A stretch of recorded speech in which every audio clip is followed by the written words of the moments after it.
येवला तहसील कार्यालयात शिक्षक आमदार किशोर दराडे आणि माजी आमदार नरेंद्र दराडे यांच्या प्रमुख उपस्थितीत पार पडलेली आमसभा विविध स्थानिक प्रश्नांनी जोरदार गाजली। या प्रसंगी प्रांत अधिकारी बाबासाहेब गाढवे, तहसीलदार आबा महाजन आणि गट विकास अधिकारी संदीप वायाळ यांच्यासह विविध विभागांचे प्रशासकीय अधिकारी उपस्थित होते। सभेत तालुक्यातून आलेल्या ग्रामस्थांनी प्रशासकीय अधिकाऱ्यांच्या कारभारावर तीव्र नाराजी व्यक्त करत प्रश्नांची झोड उठवली। यामध्ये 38 गाव पाणी पुरवठा योजना चर्चेच्या केंद्रस्थानी राहिली। ग्रामस्थांनी सध्याच्या पाणी पुरवठा योजना समितीच्या कामकाजावर थेट आक्षेप घेत सदर समिती तात्काळ बरखास्त करण्याची आणि वाढीव पाणी पट्टी रद्द करण्याची आक्रमक मागणी लावून धरली। ग्रामस्थांचा वाढता आक्रोश पाहता नवीन समिती स्थापन होईपर्यंत वाढीव पाणी पट्टी स्थगित ठेवण्याचा महत्त्वपूर्ण निर्णय गट विकास अधिकारी संदीप वायाळ यांनी घेतला। याशिवाय गाय गोठा घरकुल योजना आणि रस्त्यांच्या कामांमधील कथित भ्रष्टाचार तसेच तलाठी, ग्रामसेवक आणि मंडळ अधिकारी कार्यालयात अनुपस्थित राहत असल्याने नागरिकांची होणारी हेळसांड यावरून ग्रामस्थांनी प्रशासनाला धारेवर धरले। तालुक्यातील शेकडो समस्याग्रस्त नागरिकांनी या आमसभेला उपस्थित राहून आपल्या व्यथा मांडल्या। Bureau report, Sachin Wakhare, Yeola. आताचा वेळ मारून द्यायचा, बाकी काही नाही।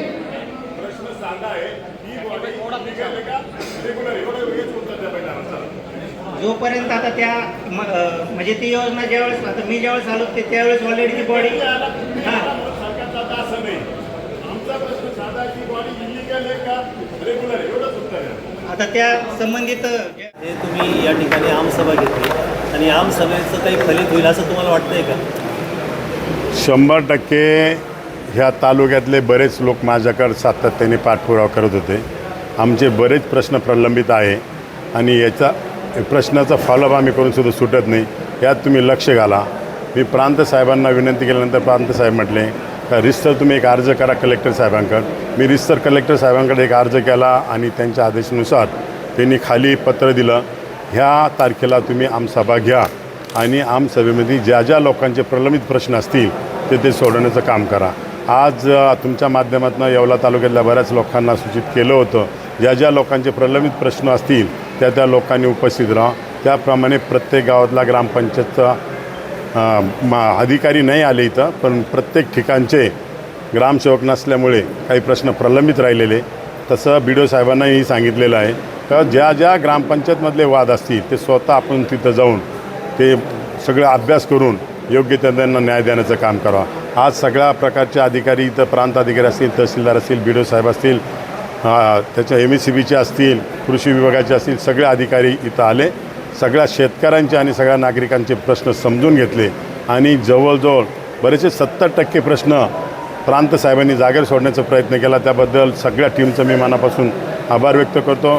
सरांनी असंच आमच्या येवला तालुक्यातल्या शेतकरी बंधू भगिनींना मदत करावी आणि येणाऱ्या काळामध्ये आज हजारांनी जसे लोक आले, येणाऱ्या काळामध्ये मलासुद्धा दरबार घेण्याची किंवा आमसभा घेण्याची गरज पडू नये अशी मी अधिकाऱ्यांच्या मार्फत अपेक्षा व्यक्त करतो। बरेच छोटे छोटे प्रश्न होते, त्यांनी प्रत्येकाने मान्य केले। हे प्रश्न लवकरात लवकर टाईम बॉन्डिंगमध्ये आम्ही ते सोडवणार आहे। BDOने मान्य केले, तसे आधीच प्रांत साहेबांनी दिले, तहसीलदारांनी सांगितलेले, MSCBचे वरिष्ठ प्रजापती साहेब असतील त्यांच्याशी चर्चा झाली, संबंधित वरिष्ठ अधिकाऱ्यांशी आणि शेतकऱ्यांची मनमोकळ्या चर्चा झाल्या। त्याच्यामुळे शेतकरीसुद्धा आमचे समाधानी आहे।